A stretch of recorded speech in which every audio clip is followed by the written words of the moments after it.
Okay, documentary boy right here was watching another awesome documentary last night. This one was on Oasis. Huge in the mid-90s, big part of my young adulthood. Tons of awesome songs. Anyways, it was a really good one that confirmed yet again, whenever I see these band documentaries, which I love and I'm fascinated by, just this universal principle that keeps popping itself up over and over again.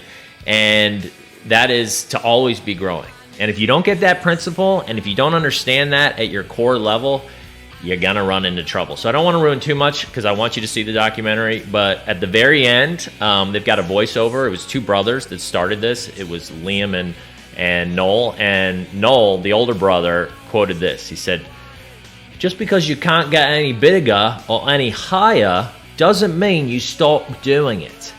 Just because you kiss the sky doesn't mean you can't fucking hug it, mate."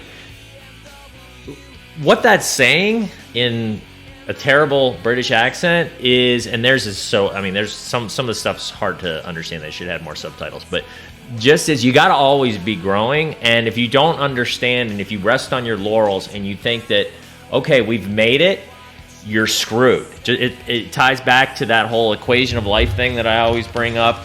You know, if we strive for more because we feel dissatisfied, we feel dissatisfied because we strive for more, which is depressing to some people to think about the fact that we're never satisfied. It's in our DNA. We always got to be growing. But if you get that concept, you can use it for instead of against you.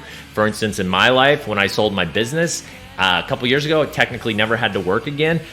Yeah, it felt amazing. And it was like this anchor lifted off my shoulder. And for, a couple of weeks, I played golf, I got a massage, I did all the things I wanted to do. And then it was like, I was bored. And now what, right? Because my brain was going, okay, what's the next growth opportunity?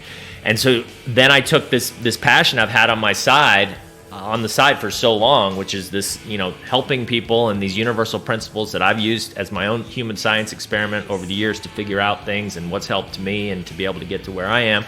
And I said, this is what the next leg of my life is going to look like. And you know what? I've got goals and I'm going to hit them. Hopefully I'll exceed them like I did with my last business. And yeah, I'm going to enjoy it and take some time off, but then I'm going to keep going. And that's the point. Like, you've got to know that you've got to be growing. And it's not just your career and your finances. It's your relationships. It's your physical health. It's your mindset. It's your emotional health. You've got to have goals in each of these and pinnacles of where you want to get to and the habits that you're trying to replace. And remember, life is a game, right? You got to get to the next level, but it's a never-ending game. And yeah, you beat the boss man and you get the power-ups and you're doing well. Just know that you can't just sit back and relax and never work again drinking that pina colada, because that's a myth that has been instilled in us that we think is real. And the sooner you get that, the better off you're going to be. Hope you enjoyed this one. See you next time.